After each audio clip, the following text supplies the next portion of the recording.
Abram aí a Bíblia de vocês no Evangelho de Mateus, capítulo 14, por favor. A partir do verso 22 que a gente vai ler. Se puder colocar aqui no telão, irmão.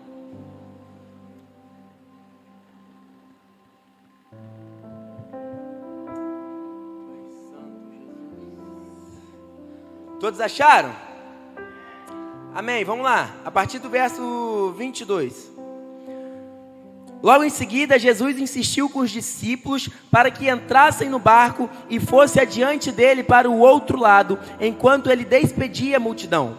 Tendo despedido a multidão, subiu sozinho a um monte para orar. Ao anoitecer, ele estava ali sozinho. Mas o barco já estava a considerável distância da terra, fustigado pelas ondas, porque o vento soprava contra ele. Alta madrugada, Jesus dirigiu-se a eles andando sobre o mar. Quando o viram andando sobre o mar, ficaram aterrorizados e disseram: "É um fantasma", e gritaram de medo. Mas Jesus imediatamente lhes disse: "Coragem, sou eu, não tenha medo." "Senhor", disse Pedro, "se és tu, manda-me ir ao teu encontro por sobre as águas." "Venha", respondeu ele. Então Pedro saiu do barco, andou sobre as águas e foi na direção de Jesus. Mas quando reparou no vento, ficou com medo e começou a afundar. Gritou: "Senhor, salva-me!" Imediatamente Jesus estendeu a mão e o segurou e disse: "Homem de pequena fé, por que você duvidou?" Quando entraram no barco, o vento cessou. Então os que estavam no barco o adoraram, dizendo: "Verdadeiramente tu és o Filho de Deus." Amigo Espírito Santo, nós queremos te agradecer por essa palavra. Nós queremos te agradecer, Pai, por tudo isso que tem sido explanado aqui nesse lugar. Nós vemos te pedir que não seja apenas a voz de um homem. Nós vemos te pedir, Pai, que não seja apenas um texto que a gente vai estar lendo, mas eu oro em nome de Jesus que haja a revelação personalizada da sua palavra. Eu oro em nome de Jesus que os nossos corações estejam aptos a receber aquilo que vem dos céus nessa noite. Eu oro em nome de Jesus que as palavras que saiam da boca de um homem falho e pecador sejam as palavras do próprio Deus. É por isso que nós oramos e te agradecemos em nome de Jesus. Amém e amém. Bom demais ter você aqui, Pedro. Eu acho que você estava no Radical o dia que eu preguei essa palavra, né? Se importa em ouvir de novo? Não? Amém. Mas está um pouco diferente. O Senhor me deu novas revelações, novos entendimentos. E eu creio que Ele vai falar com você, mesmo que você já tenha ouvido. E mesmo que você não tenha ouvido essa tal pregação no Radical, você já ouviu essa palavra de Pedro andando sobre as águas. Ah, meu Deus, não aguento mais, toda a igreja que eu vou é essa palavra que prega. Meu irmão, abre teu coração, porque o Senhor vai falar de verdade nesse lugar, eu creio. Amém? Vamos começar só para a gente ter uma análise talvez um pouco geográfica, para a gente começar a entender esse ambiente onde os discípulos eles estavam, onde Jesus estava. A gente fala Mar da Galileia, né? Mas por força de expressão, que na verdade o Mar da Galileia de fato não é um mar, é um grande lago. E se você for estudar um pouco a geografia do lugar, é um lago cercado por montanhas. Algumas vezes, não de forma tão frequente, estudando, eu vi que dentro desse lago, ou Mar da Galileia, não é algo habitual ou normal o surgimento de tempestades. Acontece? Sim, acontece. Mas você vai ver que a frequência ou a recorrência dessas tempestades é bem pequena. Acontece muito pouco. E algo me chama muito a atenção. Antes de Jesus pedir para esses discípulos eles entrarem no barco, a palavra diz que não foi um pedido normal. A palavra diz que ele insistiu. Ei, vocês vão lá. Pode ir, vai comigo. Vai sozinho, depois eu entro. Jesus houve uma insistência, sabe? Não.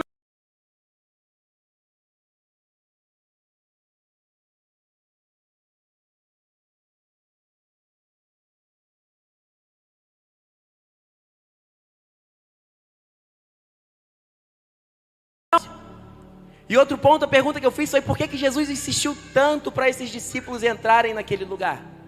Isso me leva a entender, meu amigo, que talvez essa tempestade podia ser premeditada pelo próprio Jesus.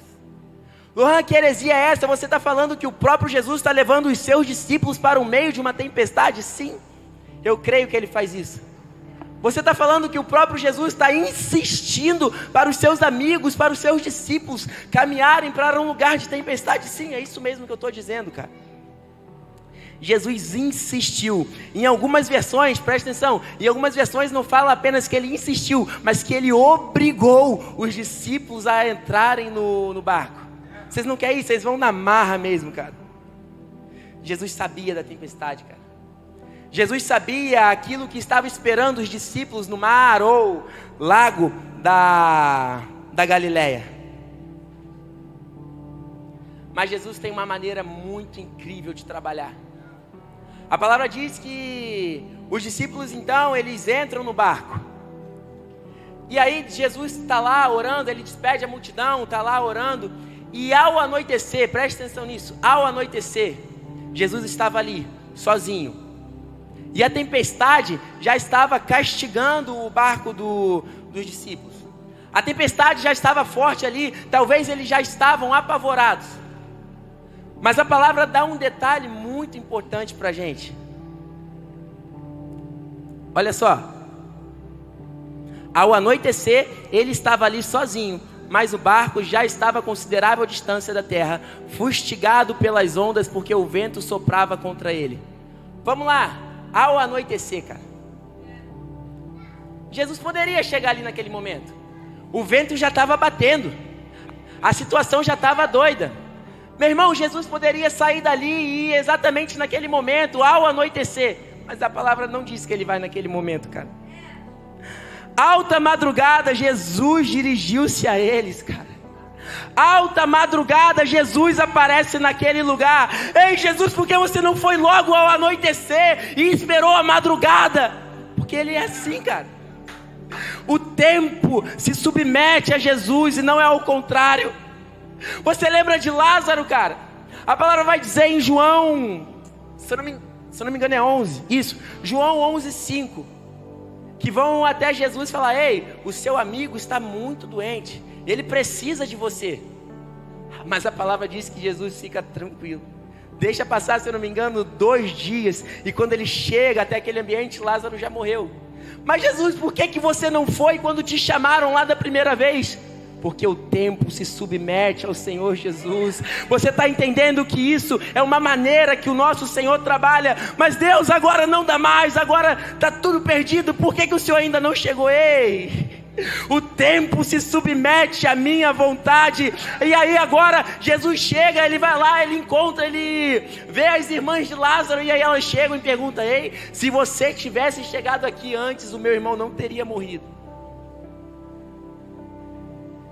O tempo se submete a Jesus, mas a morte também se submete ao nosso Senhor, cara. Ei, Marta, o seu irmão vai ressuscitar.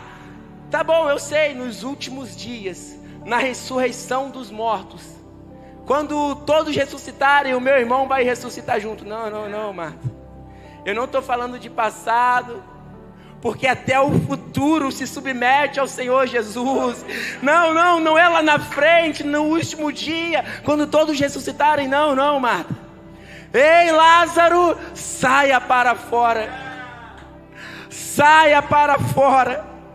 Agora vamos lá, onde tem mais glória? Jesus chegar no momento aonde chamam ele e ele encontra Lázaro doente e Lázaro é curado, ou existe mais glória onde tem um homem morto e numa palavra de Jesus esse homem é ressuscitado, cara? Não se apavore. Cara, eu tenho até medo de parecer meio coach com isso, mano, mas não vai ser. É a Bíblia, cara. Não se apavore se parece que Jesus está tardando. Não se apavore se parece que ele está demorando. A gente passeando pela Bíblia, a gente vê vários momentos Deus agindo, não no tempo dos homens, mas no tempo de Deus, para trazer ainda mais glória para aquele milagre, velho. Você lembra de Saul? Ele está lá preparado para a batalha, e aí o exército filisteu começa a avançar, sendo que existia uma ordem que Samuel deu para ele. Se eu não me engano, após 7 dias ele iria até lá. Sendo que aí Saul, ele começa a ver o exército filisteu avançando. Ele começa a ver: nossa, o meu tempo não está dando tempo com o tempo de Deus, eu acho que eu vou começar a desesperar. E aí ele vê os soldados do exército de Israel fugindo, e aí ele vai e pega um animal para fazer um sacrifício. e traz desgraça sobre a casa dele. Logo depois Samuel aparece, ele fala: ei, por causa da sua atitude, Deus já escolheu um novo rei. Você está conseguindo entender esse contraste do tempo de Deus? Você está conseguindo entender que no momento onde um rei precisava estar ali, olha, tranquilo, descansando, ele quis se antecipar, se apavorou por causa do tempo dele que não estava alinhado com o tempo de Deus, e comete algo que é desfavorável e olhado com olhos ruins perante o Senhor? A gente precisa entender o tempo de Deus, cara. Jesus, ele tem uma maneira de trabalhar. Jesus tem algo singular, algo da parte dele. Não faz sentido e nem precisa fazer. Não faz sentido, deixa eu te falar, meu irmão, nem vai fazer. Porque a forma de Jesus trabalhar, cara, a forma que Jesus tem de trabalhar, confronta o nosso interior, corrói o nosso ser. A gente não entende, não vai entender mesmo. Mas vamos lá, Lohan, vamos voltar para a tempestade. Vamos voltar a esquecer esse negócio que eu falei de Lázaro, esquecer o que eu falei de Saul, esquecer o que eu falei desse pessoal, e vamos voltar para o centro do texto, Mateus capítulo 14, falando da tempestade. Vamos lá, Lohan, agora você estava falando que foi o próprio Jesus que criou essa tempestade. Sim, irmão, eu acredito nisso. O mesmo Deus que acalma, ele cria a tempestade também. Sabe, a gente não fala que o mesmo Deus que fere, ele cura feridas, sim. Então o mesmo Deus que cria a tempestade, ele tem o poder de acalmá-la também. O problema, cara, é que muitas vezes a gente pensa: não, se está na tempestade é porque eu tô desalinhado. Se está na tempestade, se as coisas estão difíceis, eu preciso fazer uma autoavaliação. E sim, faça mesmo autoavaliações para você se autoavaliar. Mas nem sempre porque as coisas estão dando errado é porque você está desalinhado com Deus. Nem sempre porque as coisas estão dando errado, cara, é porque Deus está irado contigo. Não, não, não. O problema é que a gente pensa que está tudo difícil é o diabo, e se está tudo bom é Deus. Se está tudo difícil, caraca, é o inimigo. Mas se está tudo mais mil maravilhas, pode ser que seja Deus. Posso te falar uma coisa, irmão? Às vezes é tudo ao contrário. Às vezes quando está tudo ruim, Deus está ali, e quando está tudo bom, Deus não está. Você lembra de Jesus? Sendo levado pelo Espírito Santo, foi o Espírito Santo que levou ele para ser tentado pelo diabo no deserto. Vamos lá, a situação de Jesus era fácil ali? Claro que não, cara. Imagina você no deserto, sem comer, irmão. É difícil. Mas foi o Espírito Santo que conduziu Jesus para esse lugar. Em contrapartida, no deserto, Satanás leva Jesus para um lugar alto, para um lugar de altitude, para um lugar de talvez governo. Ei, se você se prostrar e me adorar, tudo isso eu te darei. Ei, perceba esse contraste, que enquanto ele está no deserto, é o Espírito Santo que está levando a ele. Mas quando ele vai para um lugar alto, era o próprio Satanás, meu irmão. Não se confunda com situações favoráveis, achando que é Deus que está contigo, porque às vezes não está. Mas também não se confunda em achar que desertos é prova de Deus sobre sua vida, ou é o diabo te tentando, porque às vezes não é, meu irmão.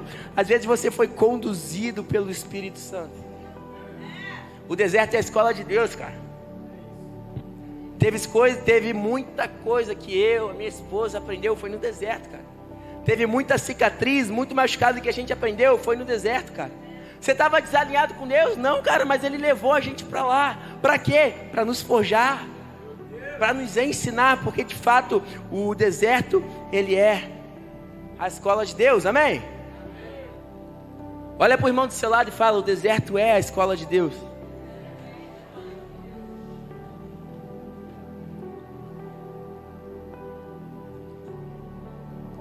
Mas vamos lá, Jesus poderia ter ido no anoitecer, mas ele não foi no anoitecer. Ele esperou a madrugada. Ele esperou os discípulos se apavorarem de medo. Talvez ele tenha deixado os discípulos acharem que ia morrer, mas ele chegou, cara. Não importa o tempo, não importa a hora, não importa se é tarde ou se é cedo, importa que ele vai chegar. Importa que ele vai aparecer. Importa que de repente Jesus de Nazaré vai entrar na sua história, cara. Chegou a madrugada. E aí a palavra diz que os discípulos eles começam a olhar para Jesus e se apavoram. Nossa, é um fantasma, quem é esse? Sei lá o quê, pá. E Jesus vai e fala: ei Pedro, tenha bom ânimo. Em outras versões vai dizer assim: ei Pedro, tenha coragem.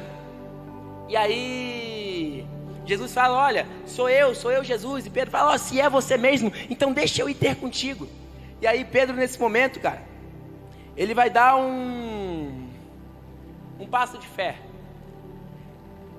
E tem muita revelação, já ouvi muita pregação com base nesse momento onde Pedro, ele pisa fora do barco. E é um texto muito rico do falar de Deus, cara.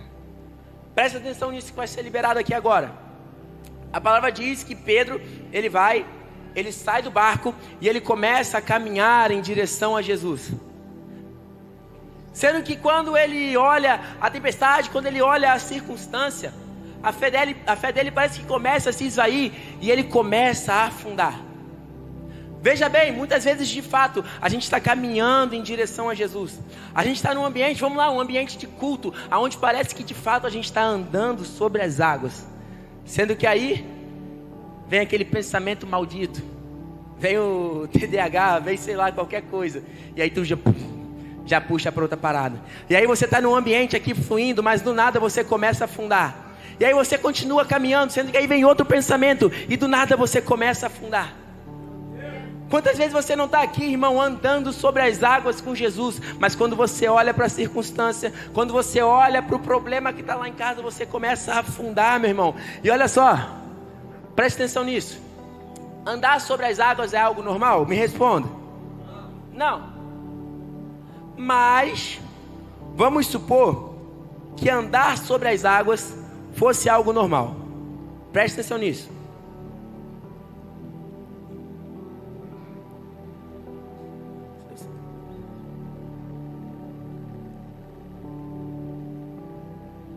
Vamos lá.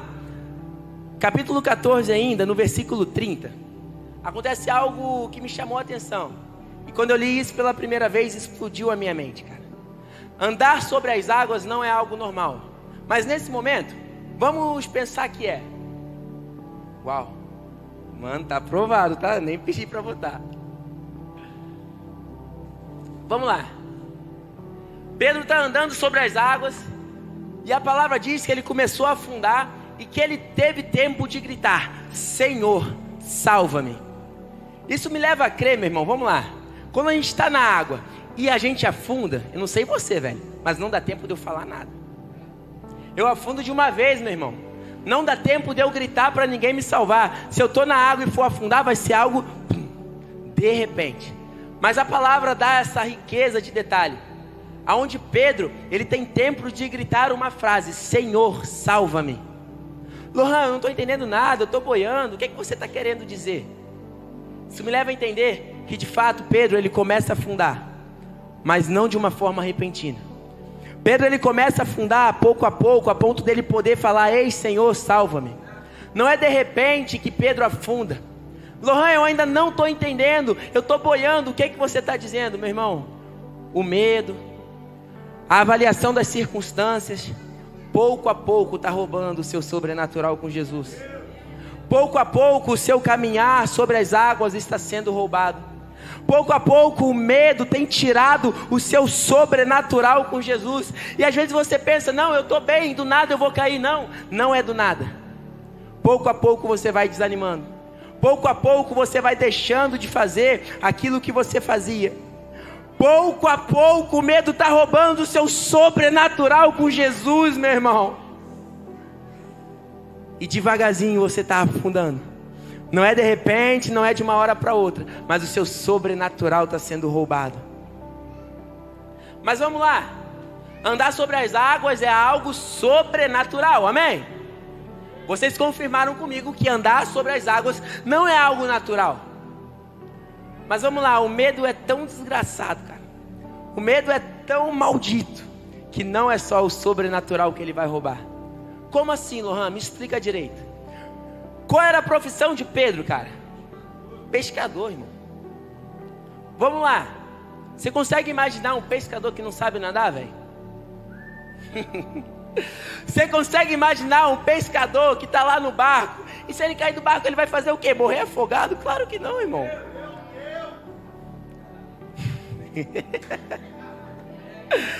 Pedro sabe nadar, meu irmão. Mas agora o medo tirou o sobrenatural. Não, Pedro, agora você não anda mais sobre as águas. Mas aí ele começa a afundar em forma de desespero. E nem o nadar, que é aquilo que ele sabe fazer, ele faz mais. Porque o medo, meu irmão, está roubando o seu sobrenatural. E até aquilo que você sabe fazer está sendo roubado.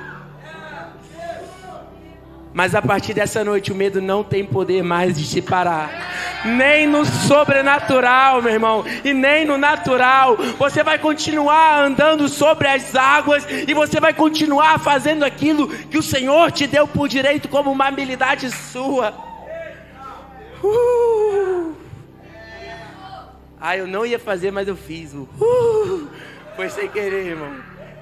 Foi a primeira vez que eu fiz hoje, né? É? Tá melhorando, eu fiz um monte da outra vez. O medo não vai mais te parar, cara. Dá um tapa nisso aí, irmão. O medo não vai te parar, cara.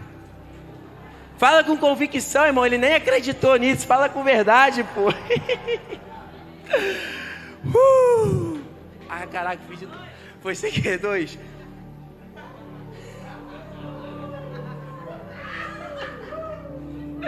Amém. Mas vamos lá. E a gente continua nesse cenário. Agora Pedro está afundando, irmão. A palavra diz que Jesus deixa ele morrer afogado? Não, cara. Jesus imediatamente, olha só, imediatamente Jesus estendeu a mão e o segurou e disse: homem de pequena fé, por que duvidou? Mesmo que o medo roube o seu sobrenatural, mesmo que roube o seu natural, mesmo que você esteja numa situação de vulnerabilidade, totalmente submergido, sem saber para onde ir, existe uma mão, irmão. Existe uma mão do Senhor Jesus estendendo. E ei, preste atenção nisso. André Fernandes, ele fala algo muito interessante. A palavra não diz o que Jesus fez, mas eu não consigo acreditar que ele pegou Pedro e foi arrastando ele por debaixo da água até chegar no barco. Eu acredito que Jesus, ele pega Pedro, levanta Pedro, traz ele para o mesmo nível, caminhando de novo sobre as águas para o sobrenatural, cara. Jesus está com a mão estendida, mas não apenas para te deixar lá e te deixar sendo afogado pelas águas, não. A mesma mão que está estendida, ela está pronta para te levantar e te levar para um novo nível em Deus, capaz de te levar de novo para um nível, para viver o sobrenatural de Jesus, amém? Vocês estão comigo? Mas o medo não vai mais te parar. O medo da doença não vai mais impedir o Jeová Rafá. O medo da crise não vai mais impedir o Jeová Jirê, meu irmão. O medo não vai mais parar. O medo não vai mais nos sabotar, cara. Jesus é maravilhoso, cara. E o diabo não presta. Se os músicos já quiserem subindo para parecer que está acabando, e de fato está, pode subir.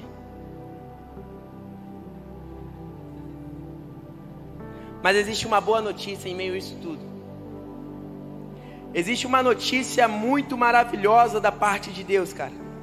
Existe algo que nos momentos difíceis traz um refrigério para o meu coração. Eu falei aqui que Jesus, ele estende a mão e puxa Pedro.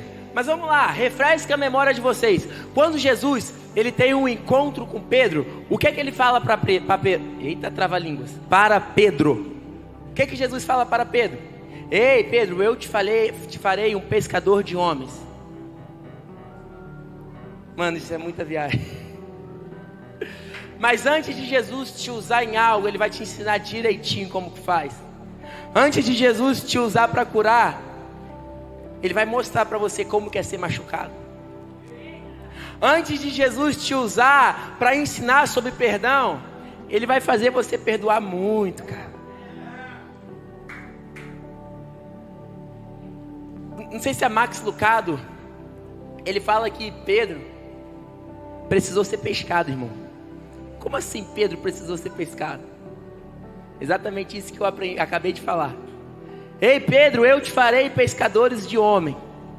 E nesse momento, em Mateus 14, Pedro está lá, afogado, submergido pelas águas, e vem um homem e pega Pedro, fazendo aquilo que Jesus tinha liberado para ele no primeiro encontro. Ei Pedro, eu te farei pescador de homem. Mas antes de você ser um pescador de homem, deixa eu te ensinar como que é pescar alguém. Deixa eu te ensinar como que é tirar um homem de situações de trevas e trazer ele para o sobrenatural, meu irmão. Você está entendendo isso? Que antes, quando Jesus ele te chama para algo, ele vai te ensinar muito bem como é que você vai fazer. Ei Pedro, eu te farei um pescador de homem. Mas antes disso, vem aqui rapidinho, eu vou ter que te pescar, cara. A tempestade continua. Agora Jesus já está ali, mas a tempestade ela não para. Agora a tempestade continua ali, mas agora existe uma diferença, cara. Agora existe algo que não tinha antes. A tempestade não cessou, mas existe um homem caminhando sobre as águas com você. E agora o que parecia antes ser difícil, o que parecia ser apavorador, agora é tranquilo, pois existe um porto seguro, existe uma segurança, existe algo que nos dá um firme fundamento, que é Jesus.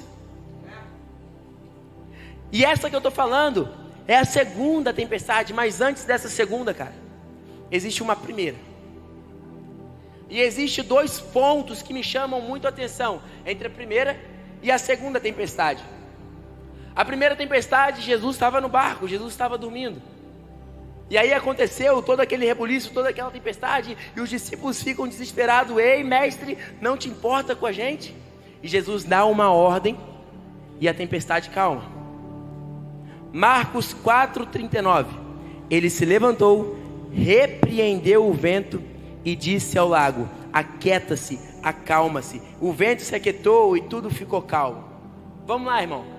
Você consegue imaginar Jesus repreendendo algo que o próprio Pai fez? Não. Existem tempestades que não vai ser Jesus que vai causar. Existem tempestades que é coisa da vida mesmo.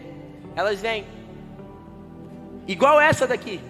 Porque não foi o próprio Deus que gerou. Porque Jesus nunca, jamais repreenderia algo que foi o próprio Pai que gerou. Mas deixa eu te falar, independente se a tempestade foi criada por Ele ou não, Ele está ali. Independente se foi Ele que gerou tudo isso, Ele está ali. Ei mar, aquiete-se. Não foi eu que criei, mas você precisa se submeter à minha vontade. Na segunda tempestade, não dá esse relato. Em Mateus 14, olha só. Quando entraram no barco, o vento cessou. Vamos lá, está uma tempestade, está algo acontecendo. Jesus está com Pedro. Quando eles entram no barco, a tempestade cessa. Não existe mais. Isso evidencia tudo aquilo que eu preguei aqui no começo. Existe de fato tempestades que é o Senhor te levando. Outras não são, mas existe tempestades que é o Senhor te levando, cara. Mas uma coisa eu aprendo com as tempestades: elas glorificam o nome de Jesus. Porque toda vez que termina uma tempestade, todos aqueles que estão em volta dizem a mesma coisa: ei, quem é esse que até o vento e o mar o obedecem? Na segunda tempestade, ei, verdadeiramente esse é o Filho de Deus. Ei, meu irmão, a tempestade, ela tem um único objetivo, que é glorificar o nome de Jesus. Você já pode começar a ficar de pé, irmão, eu estou terminando.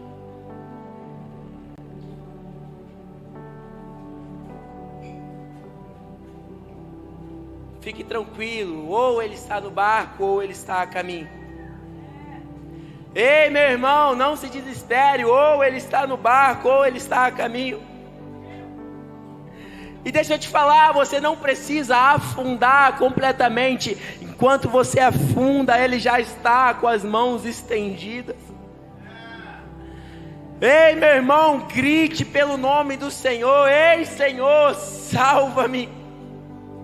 Existe uma mão estendida para você, disposto a te levar para o mesmo nível que você estava antes de cair. Às vezes a gente pensa, não, eu vou ter que reconstruir tudo de novo. Não, não. Jesus está aqui querendo te puxar para o mesmo nível dele, para fazer caminhar sobre as águas outra vez. Mas eu disse que eu aprendo duas coisas com a tempestade. A primeira foi que elas glorificam o nome de Jesus. A segunda coisa é que em meio à tempestade você tem duas opções, cara. Ou você descansa, ou você anda sobre as águas. No meio das tempestades, irmão, você tem duas opções, cara. Ou você fica tranquilo. Não, tá tudo bem. Jesus está no barco, mas a tempestade do lado de fora está me assolando. Não. Mas eu estou tranquilo. Ei, homem, ei, mulher, no meio da tempestade, você tem duas opções. Escolha ficar tranquilo. Escolha ficar sossegado, sabendo que Jesus está no barco. Ou então você tem uma segunda opção, mas essa é só para os corajosos, cara. Existe uma segunda opção, que é o mesmo convite a qual Pedro aceitou, que foi caminhar pelo sobrenatural e ter um encontro com Jesus. Então vamos lá, ou você vai descansar, ou você vai escolher no meio da tempestade caminhar por lugares mais altos, ou você vai escolher no meio da tempestade, ao invés de ficar no lugar de inércia, você vai caminhar para lugares ainda mais altos na presença de Jesus, cara. O Senhor está nos convidando para esse lugar. Eu não vim aqui trazer uma revelação. Ei, quem tem problema aí, levanta a mão. Porque todo mundo tem, cara. Eu tenho, você tem. E se você não tiver problema nenhum, se você não tiver tempestade nenhuma ao seu redor, faz um discipulado comigo no final do culto. Eu quero aprender muito do que você carrega, cara. Porque todos nós estamos enfrentando tempestades, cara. Mas deixa eu te contar um segredo, eu não sei você. No meio dessa tempestade eu quero ser o cara ousado, que vai botar o pé para fora do barco e vai querer andar sobre as águas junto com Jesus. Eu sou um cara que no meio da tempestade, meu irmão, eu quero cantar que o medo não vai me parar. E se eu estiver afundando, eu sei que eu ainda tenho tempo para gritar o meu Senhor. E se eu afogar, eu sei que tem uma mão estendida para me socorrer. E se o mar começar a sacudir o barco, eu sei que aquele a qual o vento e o mar o obedecem estar ali comigo. Eu não quero trazer uma palavra motivacional para você, muito menos uma palavra coach, não. Mas eu quero trazer uma realidade da Bíblia. Ei, se o Senhor tivesse chegado antes, o meu irmão ainda estaria vivo.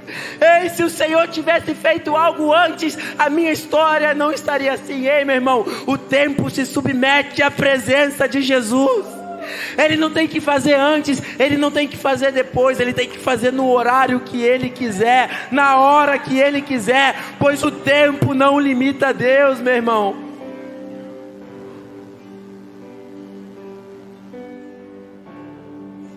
Existe um convite de Jesus para você nessa noite.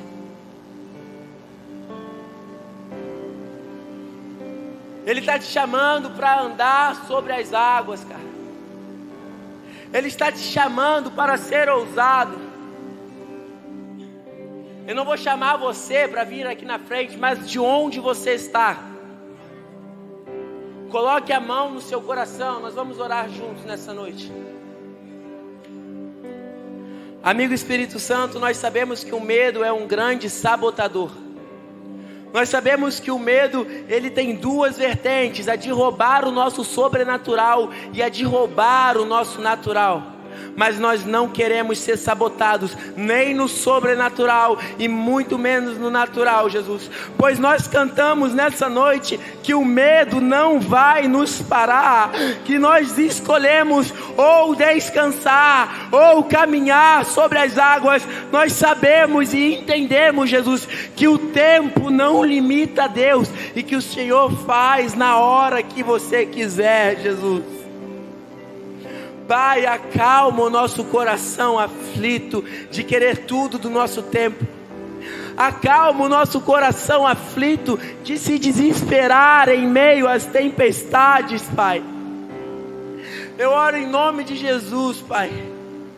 Nos leve a um nível de caminhar sobre as águas junto com Jesus.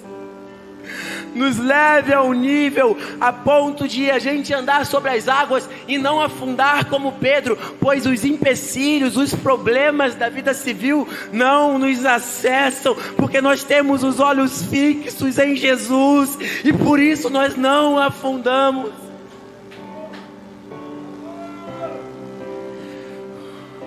Amigo Espírito Santo, nós queremos romper sobre toda e qualquer barreira. Nós queremos sujeitar aos seus pés toda e qualquer barreira. Nós queremos ser livres de todo peso que torna a nossa caminhada vagarosa.